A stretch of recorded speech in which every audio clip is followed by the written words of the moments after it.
Саламатсыздар ма, құрметті YouTube көрермендері? Біз бүгінгі сабағымызда YouTube'тан қалай канал ашамыз, сол каналымызға қалай видео жүктейміз, сол туралы сөйлесетін боламыз. Яғни мен сіздерге кеңес беремін. Ол үшін әрине youtube.com сайтына кіреміз. youtube.com сайтына кіргеннен кейін оң жақ жоғары шетте байти деген батырма бар. Осы байти деген батырманы басып кіреміз ішке. Ішке кіргеннен кейін мінекей осындай ұяшық ашылды. Бұл жерге біз әдеттегідей Gmail поштамызды жазамыз. Естеріңізде болса, мен өткен сабақтарымның бірінде Gmail'дан қалай пошта ашу керектігі туралы видео түсірген болатынмын. Оны каналымның ішінен көрмегендеріңіз болса, көріп алыңыздар. Ал Gmail поштамыз барлар, Gmail поштамызды осы жерге жазып шығамыз. Мен де жазып шығайын Gmail поштамды. Gmail.com дейін жаздым мінекей. Енді мына жерге паролімізді жазамыз. Пароль кетті.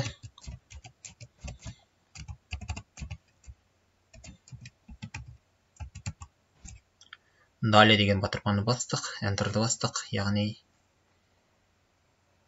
жазып болғаннан кейін келесі нұсқаулықтарды орындаймыз. Мына жерде әрине подтвердить дегенді басамыз.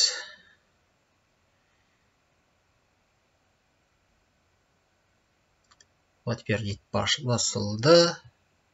Енді көріп тұрғандарыңыздай оң жақ шетте мынандай болып шығып тұр.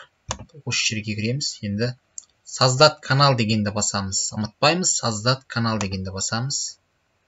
Міне, енді начать деген кнопканы басамыз. Енді бұл жерге жеке ат қоясың ба, әлде өзіңнің атыңмен кіресің бе? Сол секілді нұсқау беріп тұр. Қайсысын таңдасақ та, ондай әбестігі жоқ. Кетті. Барлығын жасап болдық. Енді мына жерлерге Instagram парақшамызды, Facebook'тегі парақшамызды, өзіміздің сайттарымызды, мына жерге суретімізді, логотипімізді қоя берсек болады. Арна туралы ақпаратымызды жазсақ болады. Енді мына жерге оның барлығын тағысын өздеріңіз жазасыздар, егер қажет деп тапсаңыздар. Мінекей біздің YouTube-тағы арнамыз құрылды. Дәл осылай ашылады. Енді видео жүктеу үшін добавить видео дегенді басамыз, немесе жоғарғы жағында видеоның сілтемесі тұр. Осыны басамыз. Добавить видеомен басайық. Енді өзіміз YouTube-қа салғымыз келген видеоны таңдап аламыз. Ол әрине біздің қайда? Ноутбугімізде тұр. Ноутбугімізден қажет видеоны таңдап аламыз. Bibrate файл дегенді басамыз. Өзіміз сақтап жазып қойған ноутбуктың ішіндегі видео сабағымызды, немесе салғымыз келген видеоны осылай тауып аламыз. Менің видеом бас бетте тұр. 1 наурыз алғыс айту күні дейді. Мен осы видеоны жүктеймін. Мінекей, мына жерге жалпы тақырыбын жазамыз. Видеоның алғыс айту күні деп жазайын мен. Алғыс айту күні. Мына жерге толық ақпарат жазамыз. Алғыс айту күніне арналған видео десек болады, немесе басқа да қандай ақпарат керек, соның барлығын жазып қоямыз. Енді мына жерде бұл роликті кімдер көре алады? Балалар ма, әлде балаларға арналмаған ба? Балаларға арналмаған дегенде, яғни балаларға арналған десек, бұл жерде тек қана балалар қарайды, және ешкім пікір қалдыра алмайды.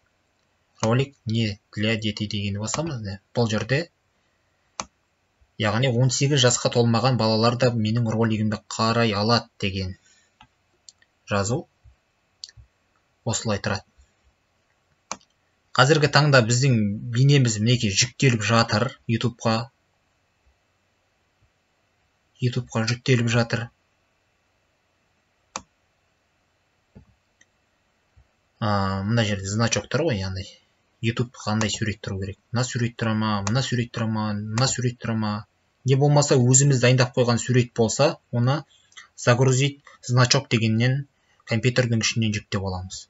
Сонымен мінекей біздің видеомыз дайын болды. Енді далее деген батырманы басамыз. Тағы басайық. Енді сохранить, яғни мына жерде открыть доступ дегенде береміз, яғни барлық көрермендер көре алады бұны. Бұл жерде жалғыз өзім көре алам, сілтеме арқылы берген адамдар ғана көре алады деген сөздер бар, бізге ол керегі жоқ. Енді жариялау деген кемешені басайық.